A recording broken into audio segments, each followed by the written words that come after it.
بسم اللہ الرحمن الرحیم۔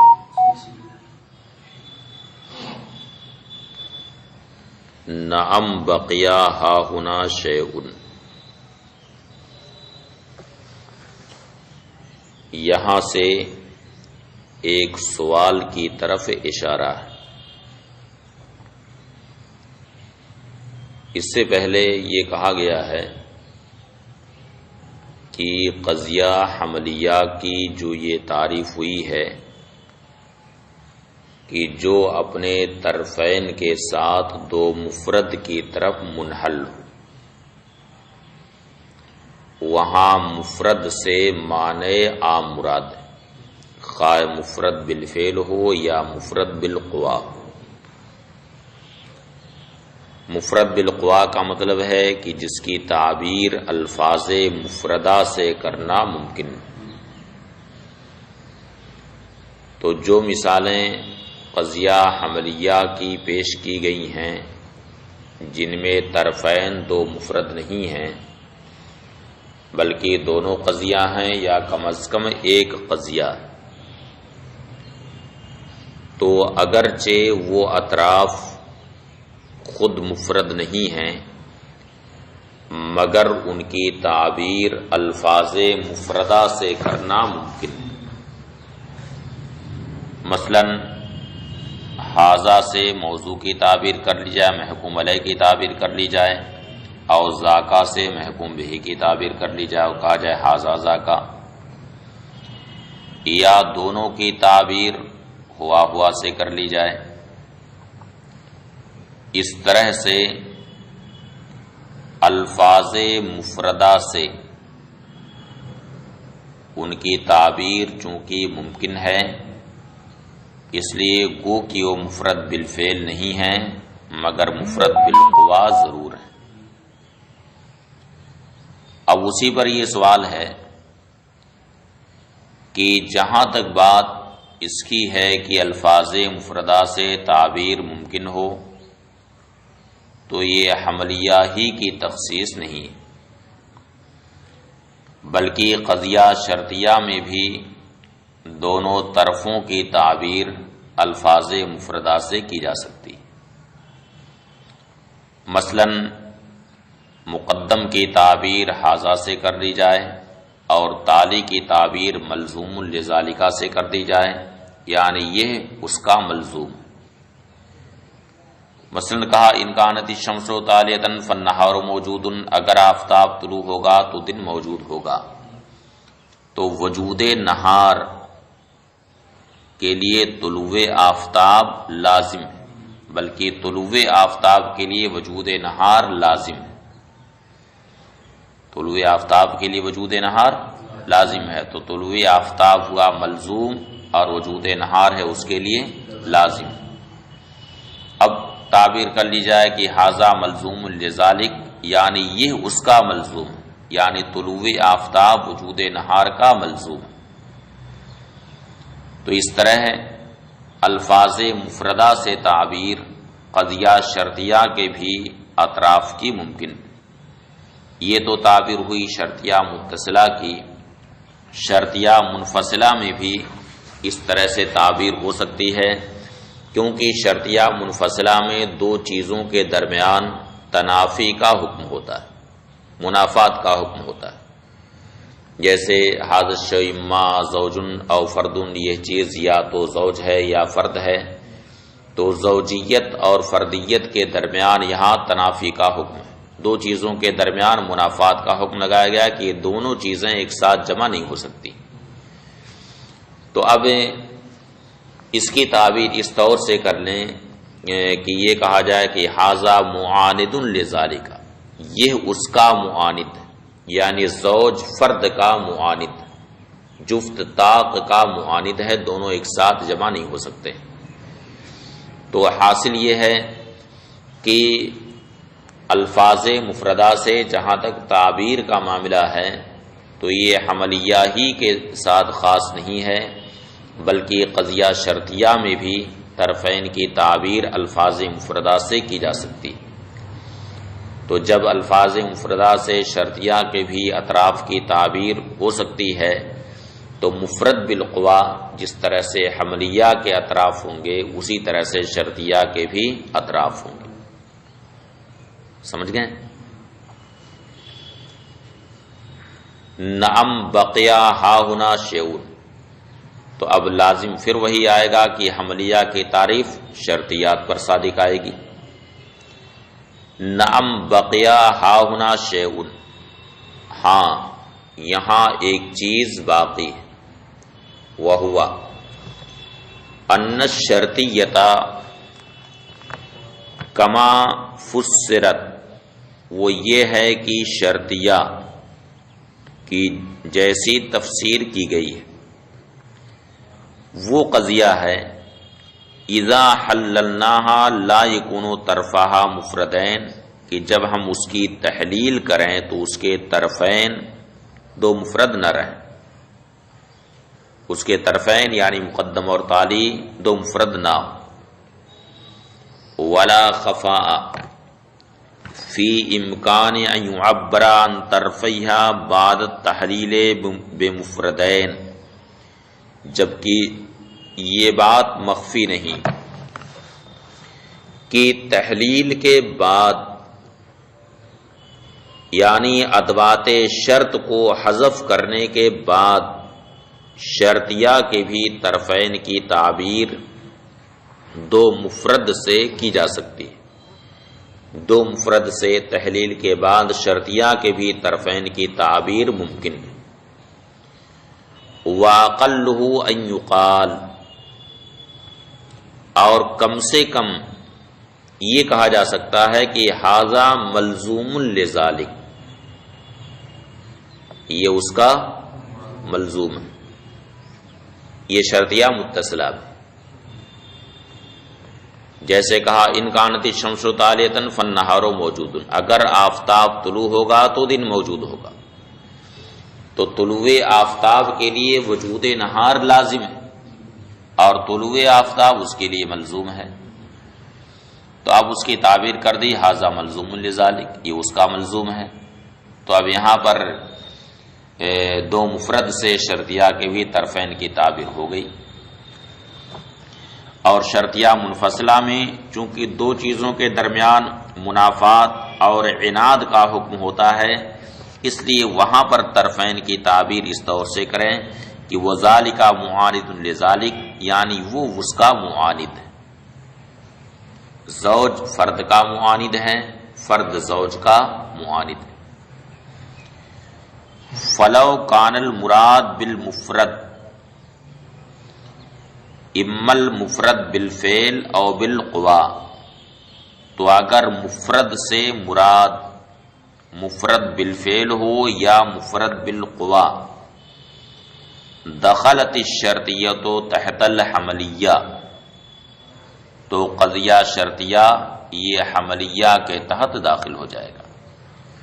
یعنی شرطیہ کی یعنی حملیہ کی تعریف شرطیات پر صادق آئے گی.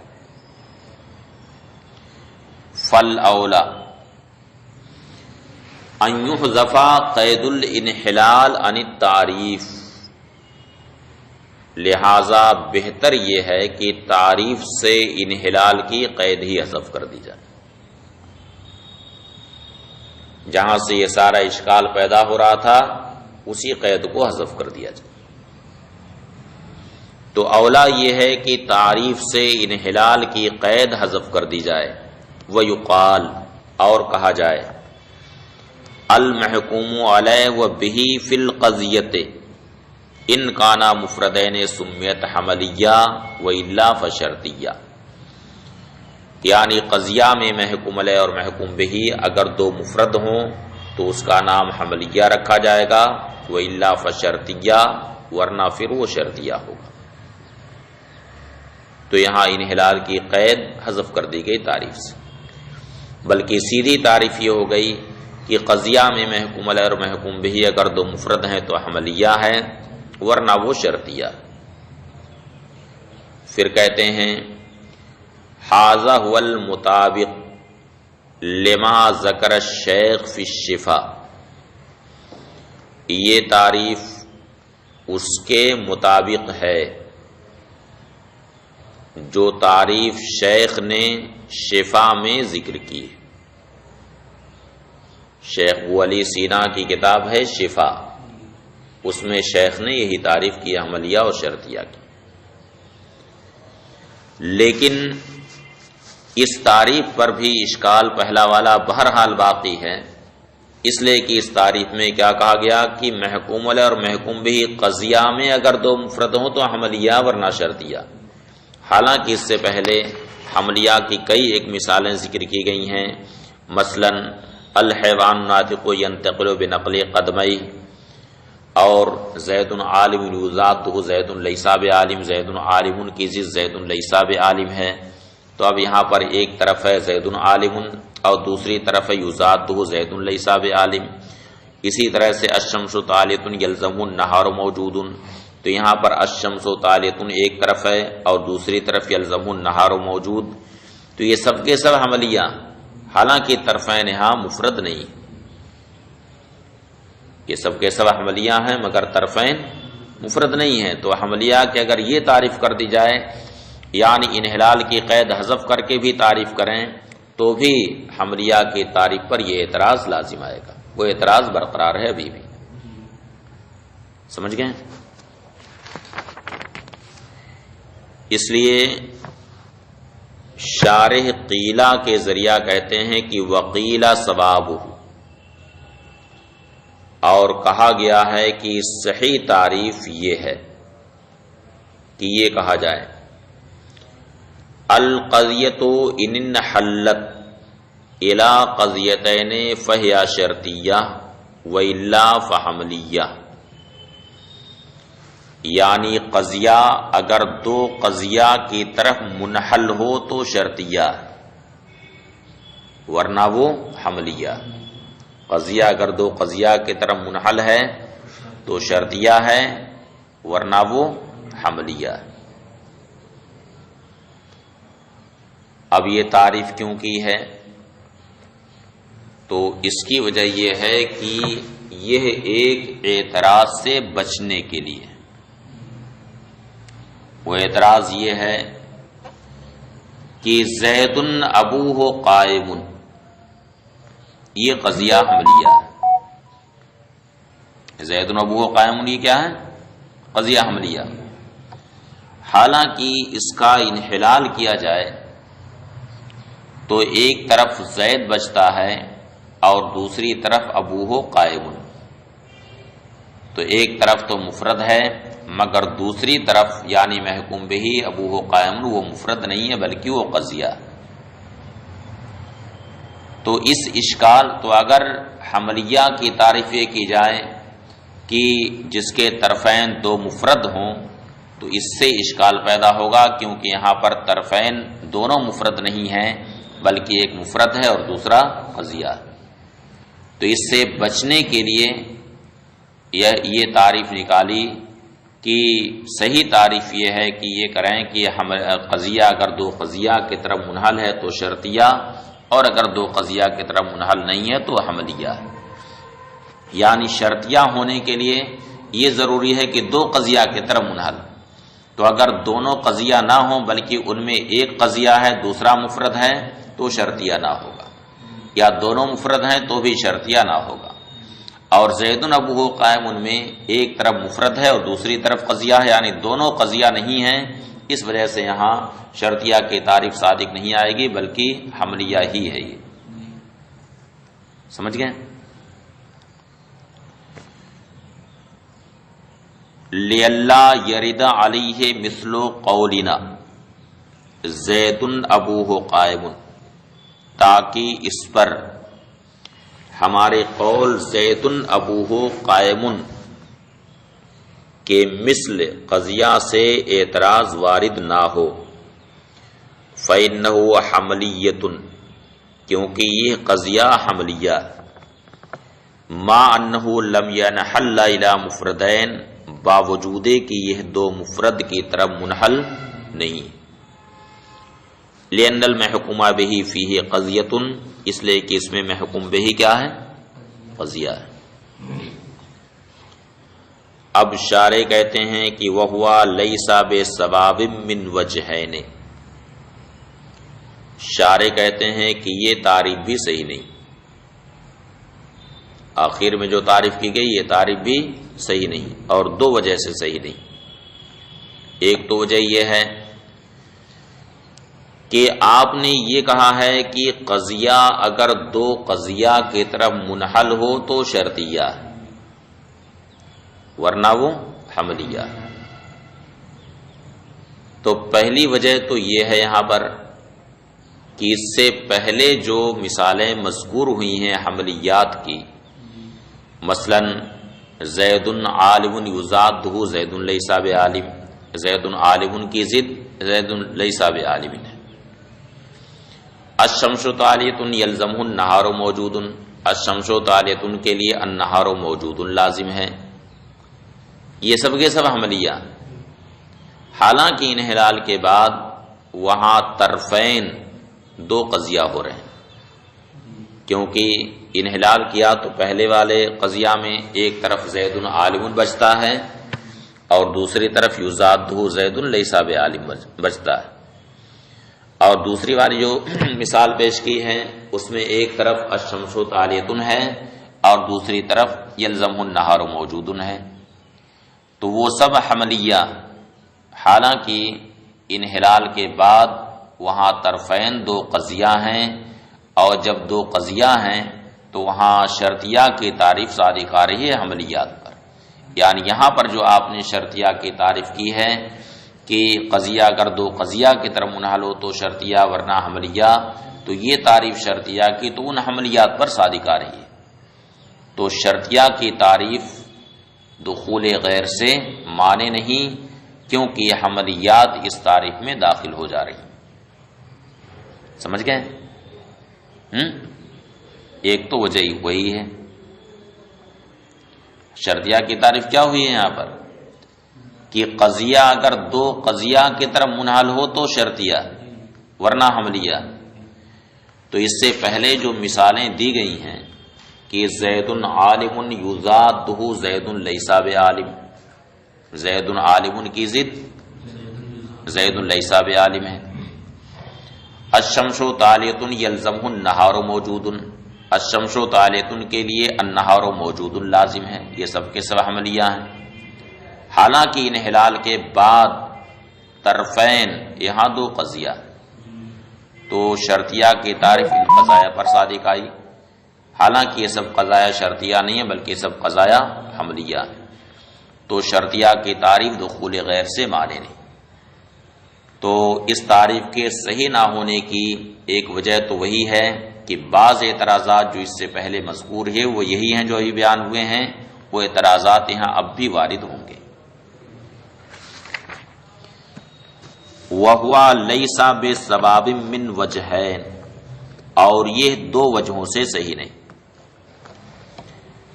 اما اولا فلورود بعض النقوض المذکورۃ علیہ، پہلی وجہ تو یہ ہے کہ بعض نقوض، بعض اعتراضات جو مذکور ہوئے وہ اس پر وارد ہوں گے۔ واما ثانیہ، اور رہی دوسری وجہ، تو دوسری وجہ یہ ہے کہ قضیہ کا انحلال اسی کی طرف ہوگا جس سے قضیہ کی ترکیب ہوتی ہے۔ قضیہ کا انحلال اسی کی طرف ہوگا جس سے قضیہ کی ترکیب ہوتی ہے۔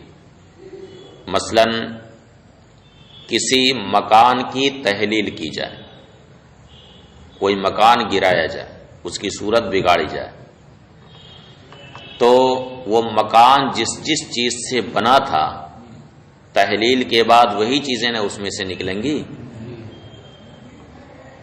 کہ جو مکان کی تعمیر میں شامل ہی نہیں ہے وہ مکان میں سے نکلے گا۔ مکان کی ترکیب ہوئی تھی اینٹ سے، سیمنٹ سے، بالو سے، سریا سے، لکڑی سے، ان سب چیزوں سے مکان بنا تھا، تو مکان کی صورت بگاڑی جائے، اس کی تحلیل کی جائے تو یہی چیزیں نہ اس میں سے برآمد ہوں گی، کہ سونا چاندی اس میں سے نکلے گا جو مکان میں شامل ہی نہیں۔ تو قضیہ کی تحلیل اسی کی طرف ہوگی جس سے قضیہ کی ترکیب ہوئی.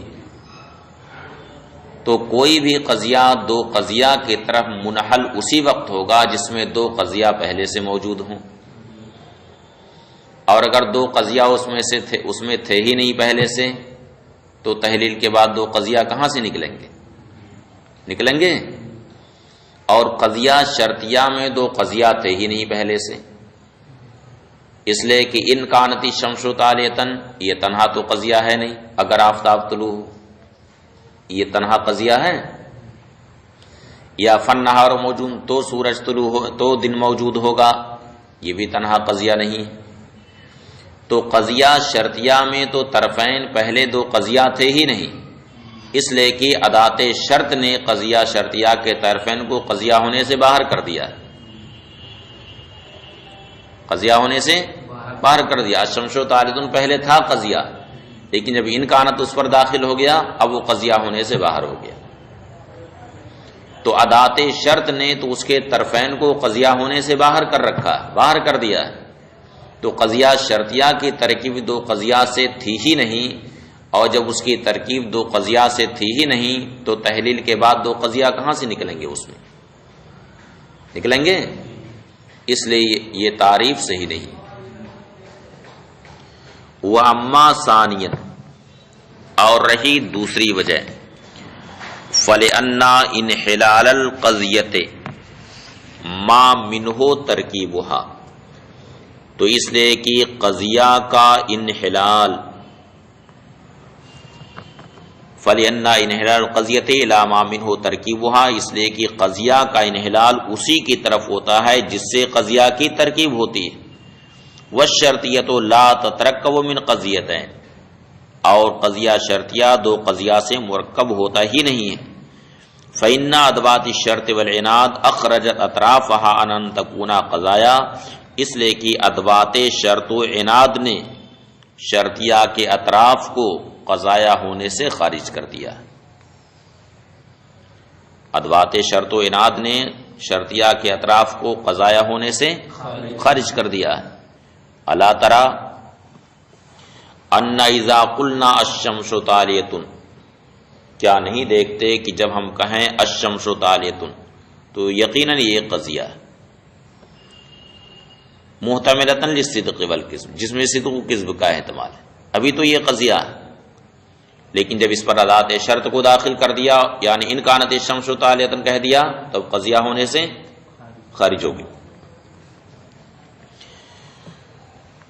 اللہ تعالیٰ کیا نہیں دیکھتے کہ جب ہم الشمس طالیۃ کہیں تو یقیناً قضیہ ہے جس میں صدق و کذب کا احتمال ہے.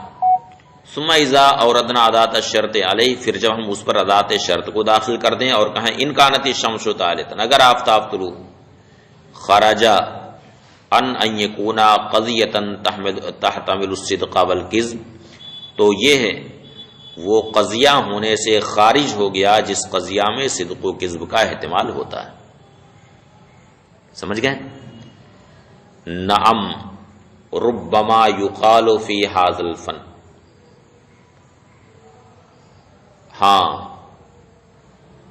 بسا اوقات اس فن میں یہ کہہ دیا جاتا ہے کہ شرطیہ دو قضیہ سے مرکب ہے، مگر یہ مجازن کہا جاتا ہے. یہ کہا جاتا ہے اس فن میں کہ قضیہ شرطیہ دو قضیہ سے مرکب ہے، مگر یہ بات بربنائے حقیقت نہیں ہے بلکہ بربنائے مجازن یہ بات کہہ دی جاتی. وجہ یہ ہے کہ ادات شرط کو حذف کرنے کے بعد جب کہا الشمس طالیۃ تو بالکل یہ قضیہ ہونے سے قریب ہے کہ اس میں صرف حکم کا اگر اعتبار کر لیا جائے تو قضیہ ہو جائے گا. تو قضیہ ہونے کے بالکل قریب ہے. اب مثلا کسی نے 29 پارہ حفظ کر لیا، ایک پارہ بس باقی ہے، تو اس کو حافظ جی کہنا شروع کر دیتے ہیں نا. ہاں اچھا، شروع کرتے ہی حافظ جی کہہ دیتے ہیں. تو کسی نے 29 پارے حفظ کر لیے، ایک پارہ باقی ہے، تو اس کو حافظی کہہ دیتے ہیں، اس لیے کہ بالکل ایک دم قریب قریب معاملہ ہے۔ تو الشمس طالعۃ کہا تو ادات شرط کو حذف کرنے کے بعد صرف حکم کے اعتبار کرنے کی دیر ہے، حکم کا اعتبار کر لیا جائے اس میں تو قضیہ ہو جائے گا، اس لیے مجازن قضیہ کہہ دیا جاتا ہے۔ نام ربما یقال فی ھذا الفن ان الشرطیۃ مرکبۃ من قضیتین تجوزا، ہاں بسا اوقات اس فن میں یہ کہا جاتا ہے کہ شرطیہ دو قضیہ سے مرکب ہے مجازن، من حیث ان طرفیھا اذا اعتبر فیہما الحکم کان قضیتین، اس طور سے کہ شرطیہ کے طرفین میں جب حکم کا اعتبار کر لیا جائے تو دونوں طرف قضیہ ہو جاتے ہیں، وَإِلَّا ورنہ یعنی اگر حکم کا اعتبار نہ کیا جائے فَهُمَا لَيْسَا قَضِيَتَيْن لَا عِنْدَ التَّرْكِيب وَلَا عِنْدَ التَّحْلِيل، یعنی حکم کا اعتبار نہ کیا جائے تو طرفین نہ تو ترکیب کے وقت قضیہ ہوں گے اور نہ ہی تحلیل کے وقت ہی دو قضیہ ہوں گے۔